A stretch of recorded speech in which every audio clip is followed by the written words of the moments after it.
more of people's true faces are actually starting to show.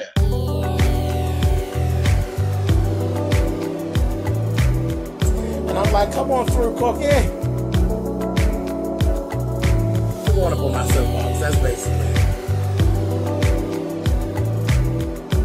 Let's talk about drag and all its forms.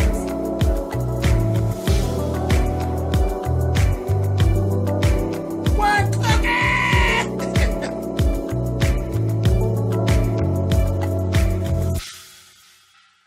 Hey guys, thanks for clicking on the video. This is my review for Greenleaf. This is season 2 and this is episode 6. As I said, there is more of people's true face is actually showing in this episode. And the people that I'm actually going to talk about here is actually Kevin and Zora. Okay, so just hang on to that and let's get started. So we come right in and we actually see them at the table. They're at the bargaining table. It's Kevin and his counsel and Charity and her counsel. They're going over the terms of the divorce.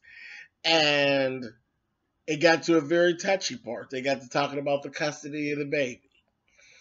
And they had pretty much settled on, 50-50 custody of little baby. And everything was cool. Well, Charity was saying that she was going to need some things switched around a little bit because she is actually going to be spending more time in Nashville. Well, the wound is still too raw. And it really pissed Kevin off. And his lawyer, actually, she said, just hold on, Kevin, just chill out a minute.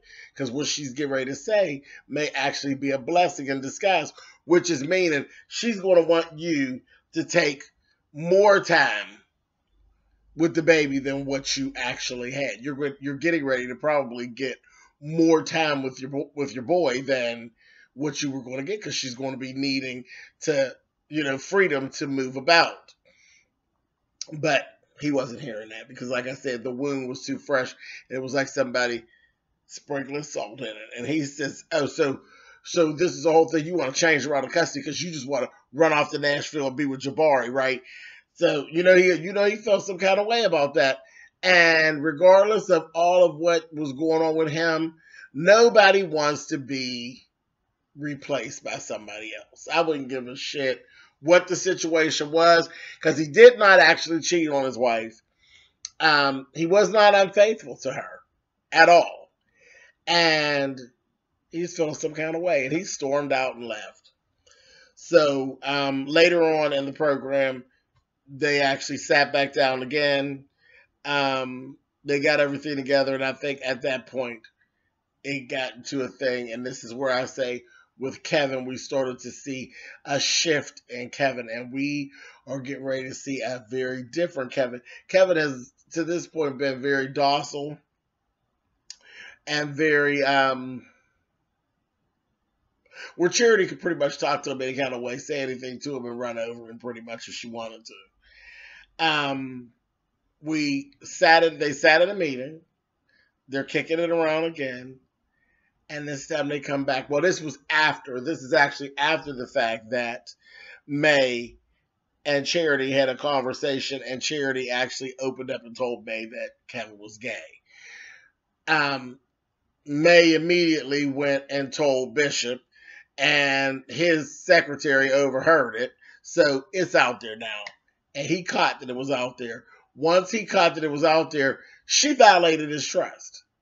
Because they talked about this. They talked about it in detail, that this would not be out there. Because remember, he still works there at the church and all of that. Everything in his life is attached to the Greenleafs at this point. It's ridiculous. So he says to her, okay, so you told him. You told her. And he knew it right away whenever they gave him the offer, because the offer, the offer that they gave as far as what was going to go on monetarily and moving forward and everything like that. And then they started talking about his actual employment. they gave him the same offer that they gave Carlton. And he knew the offer so well because it's what they gave the last gay person that they got rid of. So he could see the forest through the trees. This is going to go in, and as soon as the smoke clears, we're going to get rid of your ass, and you've already signed that you can't sue us. He was really, really pissed off, but he said, you know what? Let's sign it and get it over with. Because I think at this point, Kevin is pissed off, and he's all fucking greenleafed out. He's like, he's had enough, and he's ready to move on. He's ready to move on. His lawyer was like, Kevin, I'm not going to let you sign that. And he said, there's nothing you can do to keep me from signing it. Flat out. He's over it. He don't care about the money or none of that. I think he really just wants to be left alone. And, you know, it gets to a point where you're just tired. You're tired. You had enough.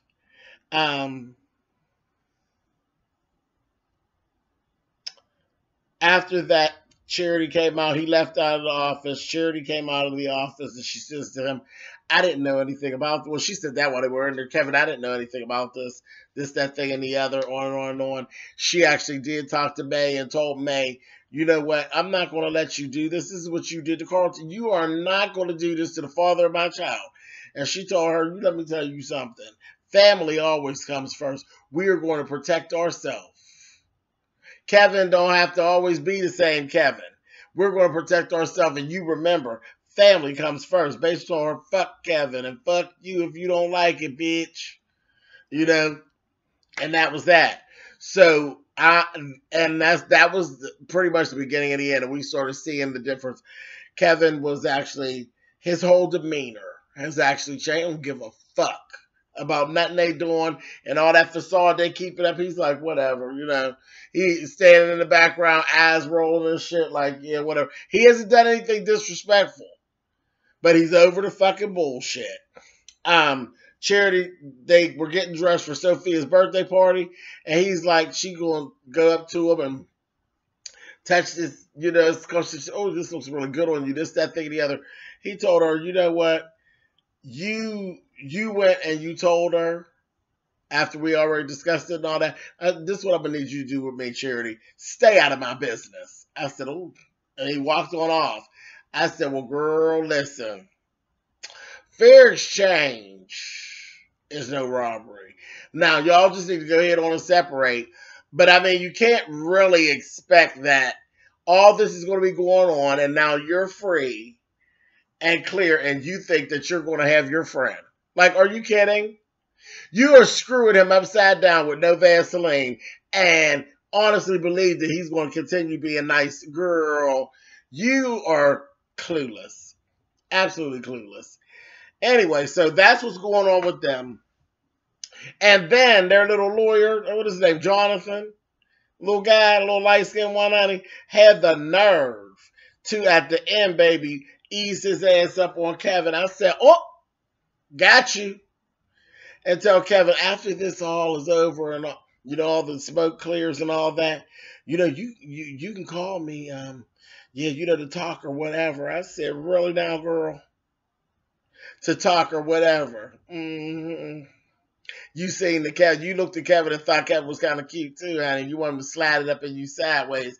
If you don't get your ass somewhere and sit down. Hey, these folks is a mess around here. Okay, so let's talk about Zora. We start right off at the beginning. Zora, you know, Zora is, her nose is wide open, honey. It's a little light-skinned boy, honey.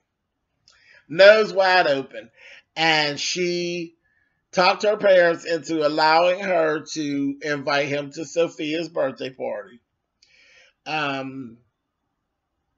They did everything like that. He came to the party. Everything was cool. You know, Sophia got a car. Her mom bought her a car for her birthday. They were, you know, they left the party and they're like, oh, we're going to go out driving. So it was the little boy, you know, little boy that Sophia's been talking to, little brown skin boy.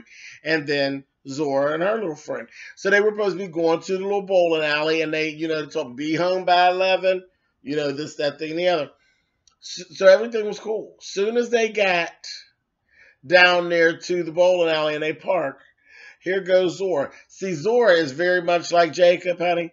Zora probably should have been a boy. That's how her behavior is. That bitch is slick as cat shit. She got down there. Now she want to go and ease on over to the bar and get instead of going to the bowling alley, they want to go over in the bar and get a beer. A beer, Zora, really? I'm telling you, some of the worst children that there is actually have these church backgrounds, child. These supposedly Christian children. Bad in the motherfucker. And she gonna say, we don't always got to do what they say to do, this, that, thing, and the other. And then on and on. So she pulled her to the side. And Sophia told her, this is my birthday. Like, seriously, it's my birthday. You're trying to ruin my birthday. Why can't we just do what it is that we're supposed to be doing, which is what I wanted to do anyway? And she's like looking at him, like you can see he got her nose wide open. And she'll say, oh, so now you got to have his permission for everything. You just run behind him like a puppy dog. No, I don't. No, I don't. She said, yes, you do.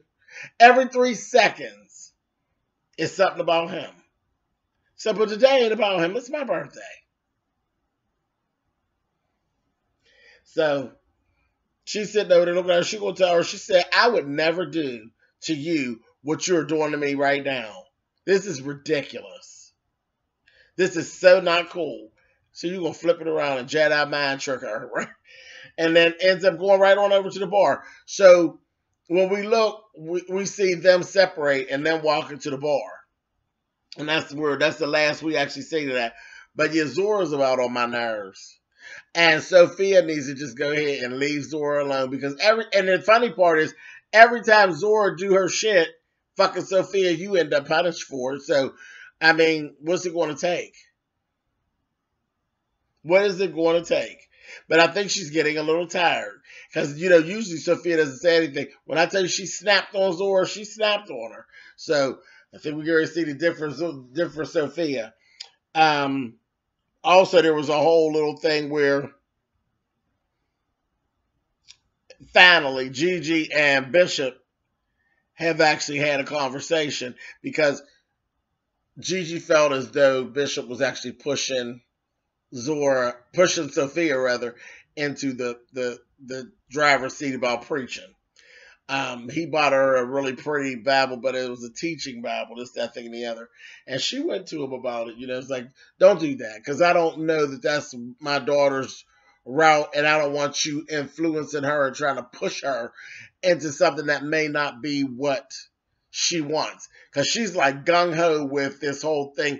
She's trying to get her to look at different colleges, and she's got her mind, everything in her mind is set on like this whole preaching thing. I said, but I think that's where she's supposed to be. It is what it is. So basically, Bishop kind of talked shit to Gigi.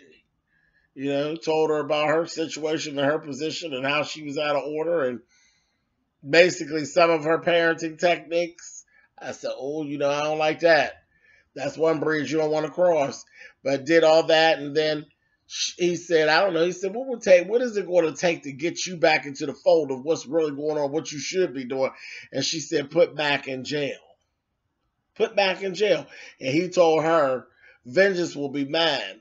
Anybody who tries to take over what God's job is surely digging a ditch. And that was kind of where their conversation ended. I was like, okay, I mean, some of what he's saying is true. Some of what he's saying is true. But again, the other flip side of that is he's making excuses for his treachery and secret keeping. You know what I mean? Bunch of mess. Okay, so we got them out of the way. One more thing about Gigi. Gigi had actually invited Darius to Sophia's birthday party.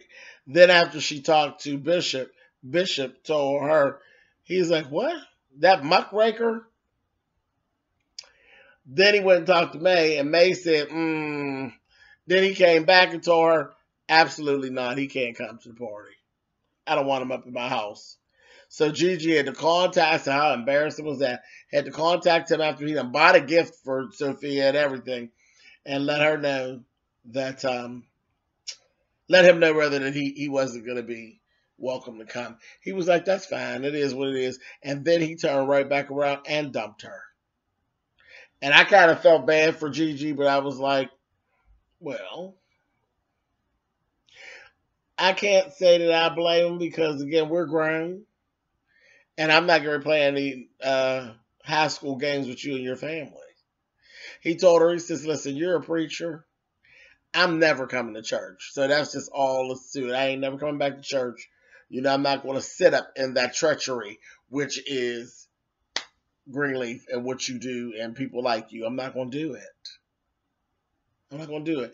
And I'm not going to hold myself up trying to slide this hard meat to you. It is what it is. I would have liked to have banged you out, but oh well.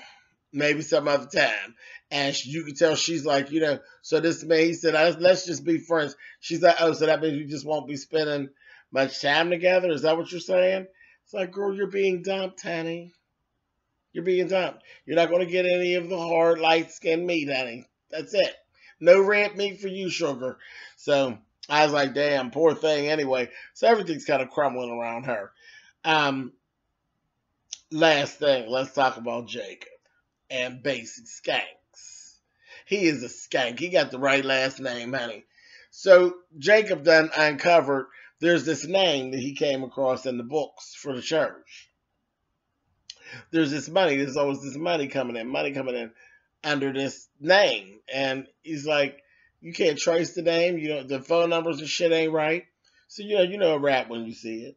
Well, the whole thing you find out, Basie gambles. He gambles. And he's been kind of he does some winning. But obviously, from listening to his wife says, he does a lot of losing too. Okay? So, but that's what a real gambler does. A person with a gambling party, they revel in their wins, not their losses. And then he kind of showed Jacob some stuff where, he's a little slickster. He ain't nothing but old street ass motherfucker. He ain't, Basie Skanks ain't shit. He's a perfect pastor. He's shady and sideways. So he told him, even Jesus has secrets. From who, honey? No, sir. So anyway, Jacob ended up lying and didn't go to the party and ended up having a damn poker game at his house. And Basie cheated this man out all this money. I said, see, there's going to be some shit with that. Cheated him out all this money. Got Jacob all in on. Jacob's like, so morally you're okay with this? What about the law? You're okay with this, period. He's like, yeah, fuck it. Well, I'm all right with it. So that was that. So I'm like, okay, Jacob, now pay attention and then make a move. What are you going to do? What are you going to do? Because this is going to be problems. You're finding yourself in 10 miles of shit messing with Basie Skanks. And then at the end, Carissa found a $100 bill on the floor in the house. So that was like the last we actually seen of her. So I'm sure they're going to have a chit chat about something. I don't know why they're scraping for money. So I'm sure she's going to be like, honey, like we're scraping and scrounging. Why is there a $100 bill on the floor, bitch? What money you got that I don't know about? So it was an interesting, very interesting episode. But we got to see the right side of Basie's face, Zora, and we got to see little Miss Sophia starting to be a little bit less giving. Yeah, a mess. And old mean Kevin's getting ready to come out. I'm actually here for that.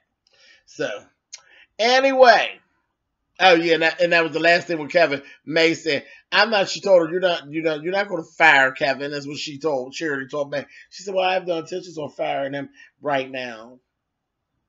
I said, what a bitch. Anyway, all right, you guys, I'll talk to you next week. Later.